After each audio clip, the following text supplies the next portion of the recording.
Well, good morning again, everybody. And I do want to thank some people that have checked in on me about the Orioles, since they did not do well. Some people did not check in. They actually mocked me a little bit. But I went to the game on Tuesday because it was so cheap, and it was a blast. Okay, so score 1 run in 2 games. That's whatever. Okay, so we're doing a brand new series today called Upside Down, and they've actually done different experiments when it comes to the effect of having things upside down or looking at things upside down. And one of the most famous ones, you may have heard about it in school, it's called the Thatcher effect. Here's what this looks like. I'm going to show you a picture. This is Margaret Thatcher, the picture upside down. So you guys see that picture, right? Looks fairly normal, fairly easy. The thing is, this picture is actually not normal. It's not just that it's upside down. Here's actually what this picture looks like the other way.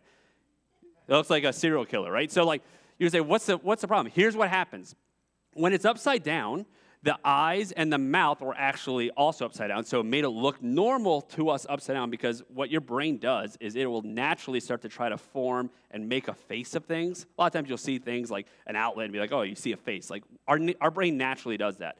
When you make it upside down and the chin is not where it's supposed to be and the forehead's not where it's supposed to be, it messes with our minds and it makes us look different. That even though this was the exact picture, it was just upside down, it looked completely normal to us because we formed a face, and we didn't see the fact that, oh, the eyes are not the way they're supposed to be, and the mouth's not the way they're supposed to be. This is the effect. It's called the Thatcher effect. The reason why it's called that is because they did it with a picture of Margaret Thatcher when they did it. When it's upside down, it just looks different.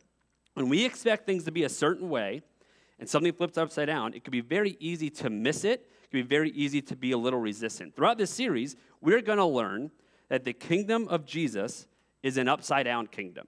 The kingdom of Jesus is an upside-down kingdom. It does not operate the way that we think it should. It does not operate the way that we kind of want it to. It doesn't operate the way that we feel is right. But what we will learn throughout this entire series, it's going to be a longer series getting us all the way to Thanksgiving, when we participate in this upside-down kingdom, a kingdom that feels opposite, that feels backwards, once you do that, you start to notice something, that the illusion of sin saying, hey, you're going to be good. Like, this is the way you're going to, trust me, this is how you feel. You're going to want to go this way. That illusion will start to mess up. Because I'm going to show you another picture. Here's another example of the Thatcher effect. This is Adele. You guys all probably right away noticed, oh yeah, the eyes and the mouth are the wrong way. Because you know the illusion now. So now if we flip it upside down, that's what the picture looks like. But you knew that. So even before you saw this, you knew, oh yeah, I can now see it. Because the illusion has been broken. You now notice, okay, here's the trick. So now you can't get me on that trick anymore. Once you realize the illusion of sin, that even though it feels right, and it feels like something you want to do, when you realize that it actually just leads you to death, when you realize that, and when you start participating in Jesus' upside-down kingdom, that at first feels like this is not the way I want it to be. This doesn't feel right. But when you start to participate in it, you start to go, oh, this is the way it was meant to be. This is the way that my soul actually wants it to be. The upside-down kingdom that Jesus brought was so evident when he showed up. Jesus was born into a world and a culture that was all built on violence. Between what we read in the Old Testament and between what we read in the New Testament, it's all violence. It was a kingdom rising up against kingdoms. 200 years before Christ, the Greeks actually banned Israel from participating in Judaism. They banned them from doing it, and they would slaughter anyone who defied them. So what the Jews did, they didn't want to take it lying down. So eventually, Jews rose up, led by Judas the Maccabee, and they massacred thousands of Greeks in what is now known as the Maccabee Revolt. You may have learned about it in history. Eventually, the Maccabees reclaimed their religious and their political freedom, and they set up their own quasi-messianic kingdom that was built through forced violence. This is the kingdom, this is the culture that Jesus shows up in. This is what he shows up in. It was believed that if Messiah was going to come, it was going to be in the same way. It was going to come and take power through violence. It was going to come and take power through force. Why? Every kingdom that has ever taken power has been taken power by violence and by force. Then Jesus shows up, and he preaches a whole different type of kingdom. Here's what he says in John chapter 18, verse 36. My kingdom is not of this world. If my kingdom were of this world, my servants would have been fighting that I might not be delivered over to the Jews. But my kingdom is not from the world. Jesus preached things like love your enemies, do good to those who hate you, Turn your cheek, be generous. When they demand you walk a mile, you walk two instead. What Jesus preached was completely opposite of what they saw as the Messianic kingdom, what they thought would be the Messianic kingdom. Every kingdom ever established up to that point was established by fighting and, most importantly, by winning.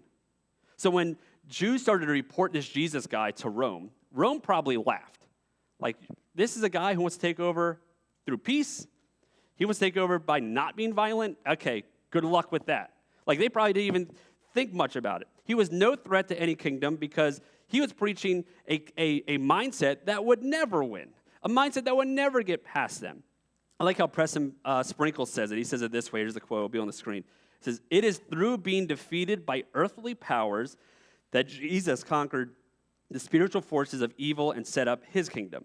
It's an upside-down kingdom where leaders are servants, neighbors and enemies are loved, and poor widows give away half their money.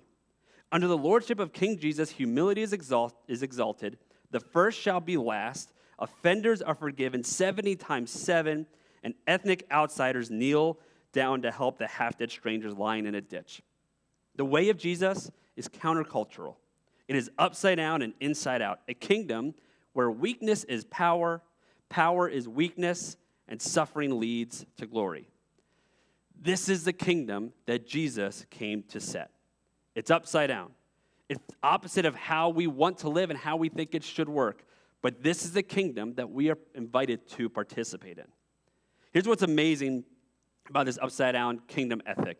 We're going to talk each week about a different one. Here's what's amazing about it. If you're here and you're not even sure if you believe in this whole Jesus stuff, and I would say if you're here and you feel that way, I am just so happy that you're here, because it takes a lot of courage for you to go into an area or go into a place that you're not fully sure if you believe it, and I understand the hesitancy of it. Like, you may not believe that Jesus actually died and rose again like I do, but you're here, so I just want to commend you for that. But if you're here and you're not sure if you believe it, but you decide, you know what, I'm just going to try these out.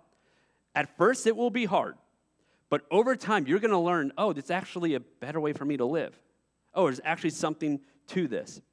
Just because something is hard, and so just because something at first doesn't feel like it should work or doesn't feel like natural to us, doesn't mean that it's necessarily the wrong thing. In fact, there's a lot of times where it's the right thing to do still. I'll give you plenty of examples.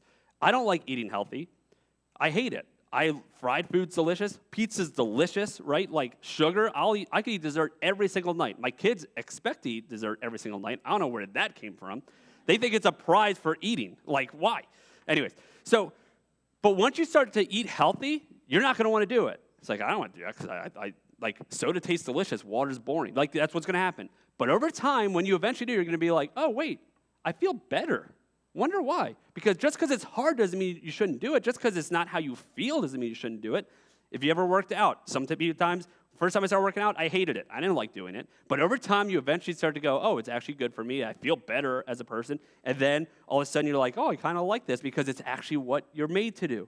For those of you that drink alcohol, listen, I get it. It's not a sin to drink alcohol. Jesus' first thing was turn water into wine, and he made it good wine. Listen. But here's what alcohol is. You probably know this. It's just tasty liquid poison. That's all it really is, right? So I have friends that they would drink pretty consistently, basically every single day. And I had a friend of mine who one day was like, you know, I'm not drinking a lot every day, but I'm just drinking every day, so I'm just going to stop for like 2 months. And he stopped for 2 months. He's like, dude, you won't believe what happens. You feel so much better. Like, I can sleep. Like, I couldn't sleep before. I'm not anxious about anything. It's like, yeah, it's weird when we're not putting poison in our body consistently, how much better do you feel, right? Like, so no matter where you are on your faith journey, I encourage you for each week, we're going to talk about a different kingdom ethic. I encourage you to live it out. Because here's what Jesus said. Seek first his kingdom and his righteousness, and all these things will be given to you as well. So the next 8 weeks, we're going to look at a different upside-down kingdom ethic. And this week, we're going to look at this one. It's this. Less is more. It's the kingdom ethic of Jesus that less is more. This, for us, is upside down. Because you know what I think is more? More. More is more for me.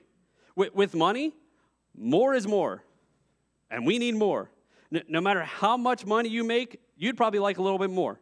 No matter what you have in your retirement, no matter what it's in your savings accounts, like we could always use a little bit more. Like, I mean, I could always use a nicer car. I could always upgrade the house a little more. I mean, I'm eventually going to move, or I want to build an addition to this house. I need more. More is more. Or maybe not even with our finances, but with our thoughts. More is more. We need to know more. We need to be in control of more. We need to know more about more. So when we aren't in control, we start to fear because we need to know more and understand more, and we don't know enough. Less is more, and that's not true. More is more. I always want more, and I need more. I think back on all my jobs. My first job I ever had, I worked at Sbarro's at Arundel Mills Mall. That was my first job. I got paid $7.50 an hour to work there, and for people to complain to me about how expensive the pizza was. And I was like, dude, I don't make the prices, man. I'm just selling you the pizza. Don't blame me. And I remember when I worked there, I made, for how much I worked, I probably made like $10,000 a year. That was probably how much I made. I was a high school, college student when I was working at Sbarro's. And I remember thinking, man, if I just made like $40,000 a year, I'd be set. Like, I don't need any more than that. Like, I would be so happy with that. And now here I am, years later. I make more money today than I've ever made in my life. I have a house that I love. I have 2 cars. I have a record collection because I like records, which is a very expensive hobby. I've learned the hard way. I have that. I have a riding mower because I have a bigger yard. I have a laptop. I'm using an iPad right now. I have an iPhone back there, right? And I still think, I just don't have enough. I could use more. And most likely you feel the same way. If you looked at all the stuff you had, it's like, man, this is a lot of stuff, but I don't feel content a lot of times. I still want more. Less is not more. More is more. At least that's what I think. But here's what Jesus' upside-down kingdom teaches. Here's what he teaches. Do not worry about more. Be content with less. Do not worry about more. Be content with less. In the kingdom of Jesus, the kingdom that we are all invited into, the upside-down kingdom that feels opposite of what we think it should be, but it's really exactly how we are called to be. For us, it doesn't always feel like it should be this, but it's true. Do not worry about more. Be content with less. Jim Carrey, his famous actor in Dumb and Dumber, one of the funniest movies of all time, and if you don't agree with that, you're wrong. Like, there's so many good movies he's been. He has this great quote that he gave not that long ago. Here's what Jim Carrey says, I hope everyone could get rich and famous and will have everything they've ever dreamed of so that they will know that's not the answer. Do not worry about more. Be content with less. In Luke chapter 12, Jesus is teaching to a large crowd, and he gets interrupted, and in his interruption, he uses it as an opportunity to teach a very important lesson we're going to learn today. Here's how it starts in Luke chapter 12, verse 13. Someone in the crowd said to him, Teacher, tell my brother to divide the inheritance with me. Jesus replied, Man, who appointed me a judge or an arbiter between you? I kind of like the way he goes, man, like, what do you... See, here's what it's like. Imagine I'm preaching and one of you says, hey, pastor, I got to interrupt you. My husband just won't stop farting in bed. Can you do something about it? I'd be like, what do you want me to do about it? Men are gross. I don't want to tell you. Like, I'm preaching. Jesus is currently preaching, and all of a sudden he gets interrupted. Hey, I got a family dispute happening. Most likely, this is the younger brother, because back then, the older brother got 2/3 of the inheritance. The younger brother only got 1/3. Man, I wish it was still that way. But anyways, 2/3 of the inheritance, the younger brother got 1/3. Most likely, the younger brother is speaking up going, hey, like, I got a question for you. Jesus takes this opportunity to teach something. Here's what he says at verse 15. Then he said to them, watch out. Be on your guard against all kinds of greed. Life does not consist in an abundance of possessions. All kinds of greed can slip in very easily, can't it? It really can. That is why we have to be on guard, or greed will get in there. Wanting more will get in there. From greed of wanting more stuff, from wanting to save more, from wanting to make more, greed from wanting to know more and be in control of more. To emphasize his point, Jesus tells a story. Here's the story he tells. Then he told this parable. The ground of a certain rich man yielded an abundant harvest. He thought to himself, what shall I do? I have no place to store my crops. So far, so good, right? Like, this is the American dream. Like, he's got too much stuff. That's his problem. I have too much stuff. What do I do with all this stuff? Maybe for you, you had a great year. You got a promotion. You made more money than you've ever made. You've saved more than you were hoping to save. You bought something new. Your business is doing well. That's what we want, right? That's the goal. That's the hope for each one of us. Nothing wrong with that. We all want that. So this rich man has a problem. I got too much stuff. What do I do with all of my stuff? It's a great problem to have. And a lot of us, man, I wish we had that problem. But I don't know if you know this, a lot of us actually do have that problem. See, for some of us, I don't know if you know, there's an industry that's just there for you to pay rent for your stuff. It's called a storage unit, right? That's what you're doing. You're paying rent for your stuff that you don't have room for. Some of us, I know I do, I have an attic full of boxes of stuff. In my basement, I got boxes of stuff because it's stuff that I don't actually need. I haven't opened the box in years, but just in case, I need it up there, right? Some of us, we have so much money, we put it into accounts that we can't even touch so it will make more money for us, right?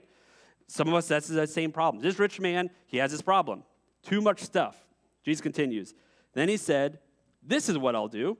I will tear down my barns and build bigger ones, and there I will store my surplus grain. He's upgrading. This is awesome. He's getting a bigger house. He's got more stuff. This is smart, actually. It's a smart thing to do. Verse 19. And I'll say to myself, you have plenty of grain laid up for many years. Take life easy. Eat, drink, and be merry. I mean, come on. That's the goal. Eat, drink, and be merry. I'm gonna work hard right now.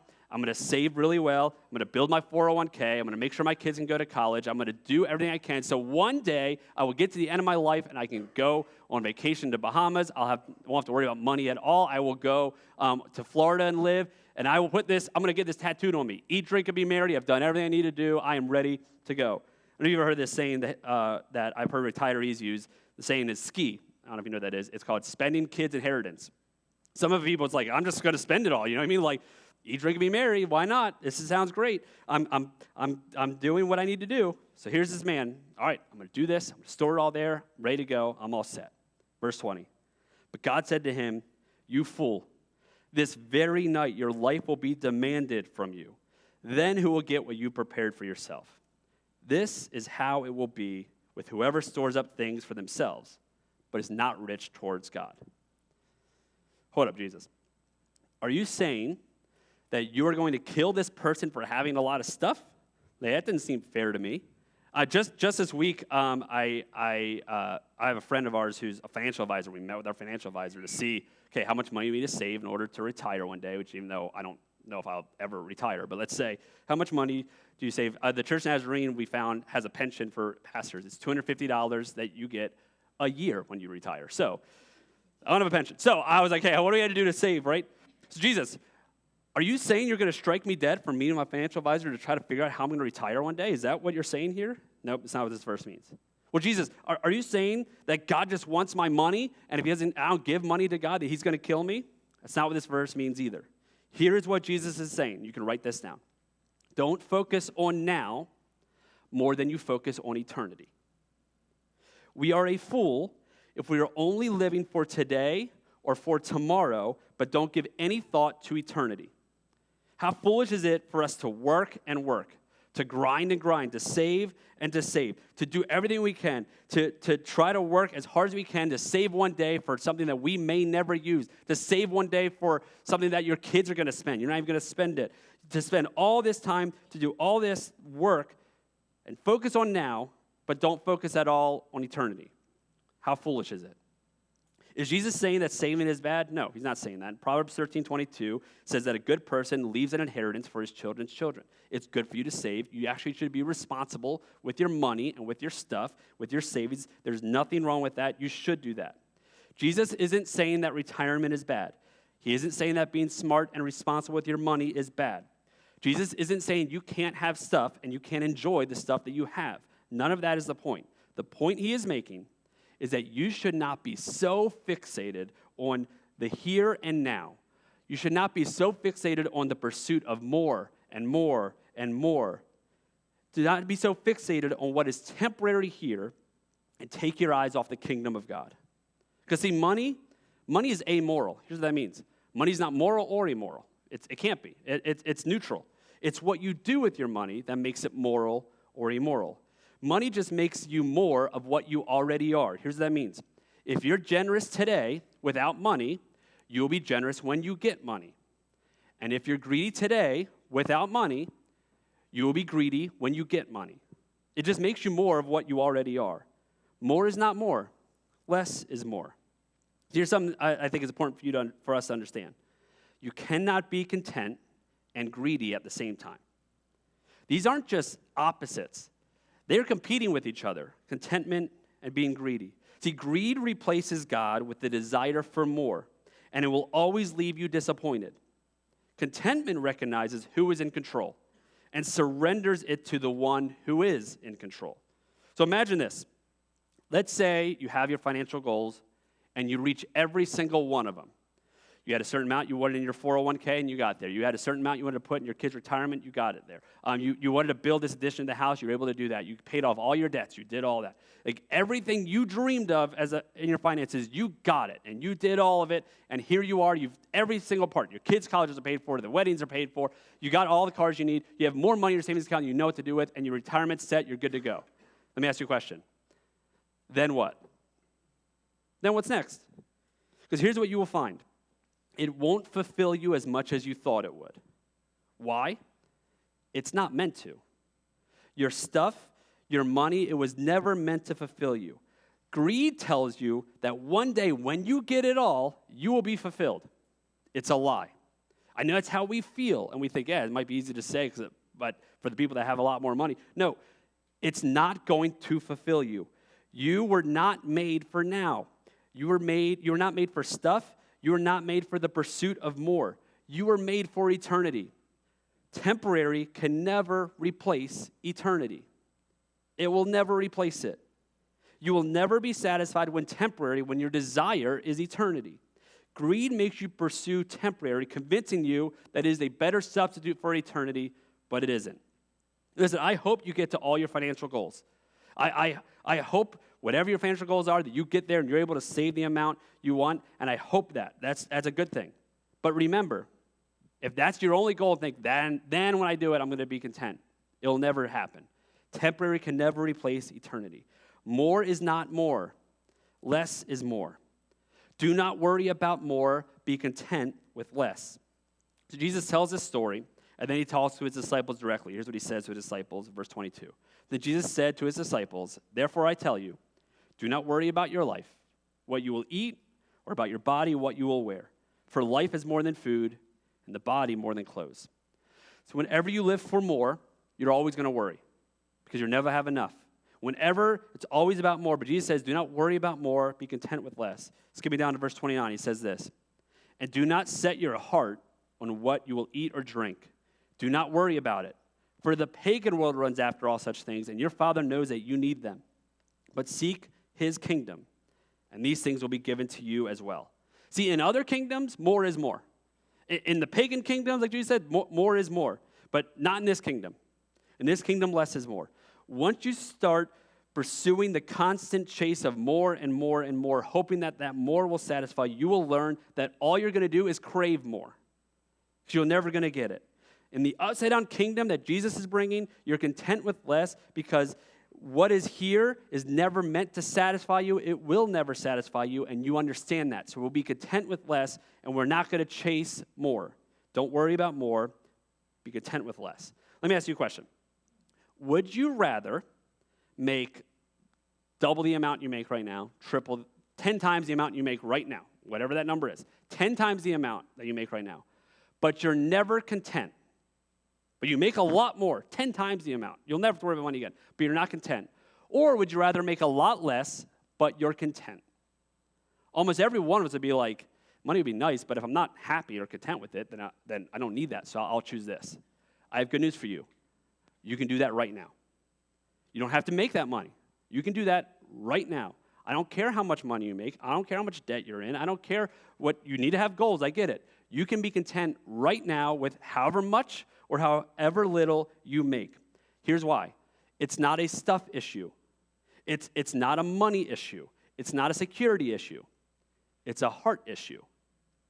If you are not content now, more will not make you content. You don't have a stuff issue. You have a heart issue. That's why Jesus says this, verse 32. "Do not be afraid, little flock, for your Father has been pleased to give you the kingdom.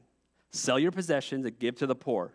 Provide purses for yourselves that will not wear out, a treasure in heaven that will never fail, where no thief comes near and no moth destroys. For where your treasure is, there your heart will be also." You are invited into his kingdom. It's an upside-down kingdom.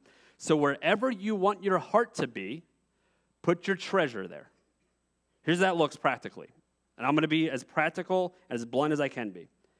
If you constantly save and you constantly invest and you constantly buy more, but you're never generous, you do all these things, you're never generous, you never give, you never tithe, but you do all these things, where's your heart? More. That's what it's on. Let's get off money for a second.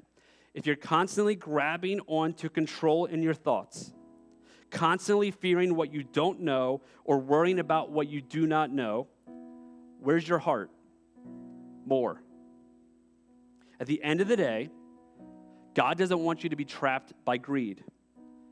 God doesn't want you to be stuck in the constant pursuit of more that will never leave you satisfied. God wants to invite you into a new way of living that is different from every other kingdom. It says, you know what? I'm going to be content no matter what I have. Yeah, I'm going to have goals. Yeah, I'm going to try to I want to make sure I retire one day. I want to be there for I want my kids not have to worry about things. Those are all good things. But I'm not going to put my security in that. No, do not worry about more. Be content with less. Let go of the things that are gripping you. Let go of the things that you think will satisfy you. Let go of the thoughts that are controlling you. The way to more is less. I was trying to think this week of a financial story I could tell you, and I have a lot I could tell you. I've talked before about how when we first started church, I didn't work for the first 4 months and had to figure out that. But just recently, about a year ago, my wife and I went through a pretty hard financial hardship. I had a riding mower that I bought used. Bad idea. Bought it for like $800 from some website, and the guy dropped it off. It worked for about 3 months, and then it broke, and it was gone. It's like, hey, I got a new riding mower. But my wife and I are like, we've been good with our money. We have enough money in our savings account right now. We're good. That's why you have it, savings account, right? We'll just buy new ones. We bought a brand new one because we were like, we're not going the used route again. That was a mistake. So we bought a brand new one, over $2,000 for our riding mower. We bought that. It was all good. And then we got our oil bill because we're on oil. And the amount I thought it was going to be, the oil bill was 4 times the amount I thought it was going to be. It's like, ooh, I wasn't planning for this big of an oil bill. So we already hit our savings account. Now we're going to have to grab from our savings account again. But we're all right. We're all right. And then this car we had a Kia Sorento, 2015 Kia Sorento, 100,000 miles on it. We had just paid it off. We're good, finally we got rid of our car payment. No miles, it's going to last a while. And then all of a sudden my wife was like, hey, the car stopped working. I was like, okay, well, let's tow it to a shop, the Old Town Motors down the street. They're good people. They called me and said, hey, so we have bad news. The oil was draining out of it, and the engine seized up, and the engine's done, so you have to get a new engine, which is going to be worth way more than the car's actually worth. And I don't want to tell you this, but they actually did a recall on this for a Kia, and it was, if you had less than 100,000 miles, you must have missed the recall. So I had 101,000 miles. He's like, so what do you recommend? He said, I recommend you donate this to Cars for Kids and get a tax break. That was it. I remember I hung up, and I sat on the floor, and I immediately called my wife, who was on the way home. I said, hey, just so you know, start selling kidneys. We're done. I remember I was freaking out. I was like, no joke. We have nothing left. We're done. Savings account's gone. We're going to have to start selling things. I don't know, how does bankruptcy work? I don't know how that works. I'm going to have to look that up because we're going to have to go that route. I'm freaking out. I'm panicking. I'm having my heart's racing. I'm having a panic attack. And she's like, hey, I'm on the way home. We'll be all right. We'll be all right. She comes home, and I was sitting basically on the ground in a fetal position, rocking back and forth. I'm not joking. And she was like, hey, it'll be okay. I was like, no, it won't be, Erica. I know what our bank account looks like. I'm looking at it right now. There's nothing in here. Freaking out. And so eventually we get it figured out. We buy a new car. It all kind of works out. We're able to save a little bit. And this whole time, I remember I started praying to God, and I'm going to be honest and vulnerable with you. Don't judge me for this as your pastor. But here was my prayer to God during that season. I was going, hey, God, you know what I'm going through. You also know what I do for a living, right? I'm a pastor. I can make more money doing something else, but it's what I am. And you know what my wife does for a living? She's a teacher. She teaches special needs kids. If anyone deserves for you to provide for them, it'd be us. That was my prayer. I'm honestly. I was like, we're good people. You can't provide for us. We're I'm a pastor and a teacher. Like, this is the best, like, what are you doing? That's the entitlement and pride that your pastor had praying to God, right? I'm praying to God that. And I'm giving, like, I try to make sure I have times that I'm praying and talking and the times where I'm listening. This was like, I'm talking now, God. Like, I'm going to tell you what you need to know. I got no money. I don't know if you know how this works. I was mad. About a week of me doing that prayer, I eventually got to the point, like, all right, I'm going to start being quiet and listen for God to speak. And I would just, like, do some active listening things and just think about where, like, me in the presence of God. And I practice that as much as I can. And a couple of days go by and really nothing happens. And then one day I'm doing this and just this thought comes in my head. It feels like a memory, but it's not a memory. And it's very generic, not specific. But I just remember my kids, this thought I had where my kids were trying to do something that was really hard. And they were so mad about this thing that they couldn't do. I don't even remember what it was. They couldn't do it. And I show up as a dad. I take it. I do it immediately and go, guys, calm down, okay? I got it. You're good. I got it. That was the thought I had. And I could just picture myself, picture God looking at me and going, hey, you done now? Calm down. I got it. You're good. That's all. But God, no. Calm down. You're good. I got it. But God, we don't have calm down. You're good. I got it. You know why I was really freaking out? It's not because of money. It really wasn't. Like, I like to mask it was because of money. I had lost control. I lost control, and I didn't like it. God used that experience to remind me, hey, you were never in control. I want to remind you of that. So I wonder today, if there's any of you that are like me. It might be a finance thing, where you're like, you look at your financial picture, you're like, we don't have enough, we're struggling with, we need to figure out what we're going to do, and I get it. It's worrisome. It's very hard. I get it. Maybe for you, it's not a finance thing. Maybe it's a mental thing. You're going through a circumstance, you're going through a situation, and you want to be in control, and you're questioning, God, why are you allowing me to go through this? I wouldn't have done it this way. You know me. Why are you making me do this? Just like my prayer was. Here's my thought. Here's my question. Here's what I'm wondering this week. Either way, whatever it is, financial situation or a thought that you're going through, either way, you are looking for more when God is trying to show you you don't need more. You need to be content with less. You need to realize that, hey, are you done now? You're good. I got it. You are not in control. That's a good thing. I know you want more. Don't worry about more. Be content with less. Because here's what most of us do. We spend the majority of our time fixated on our life, on our circumstances, on here's what we have now. And every once in a while, we'll like look at God. God, you're still there? Okay, cool. All right, I'm going to fixate on here's what I'm going through now. God, it's Sunday morning. You're here? Okay, I'm still going to heaven? Cool. Fixated on this. We're not called to live that way. You know how we're called to live? Focus on Him. And then we glaze at our circumstances.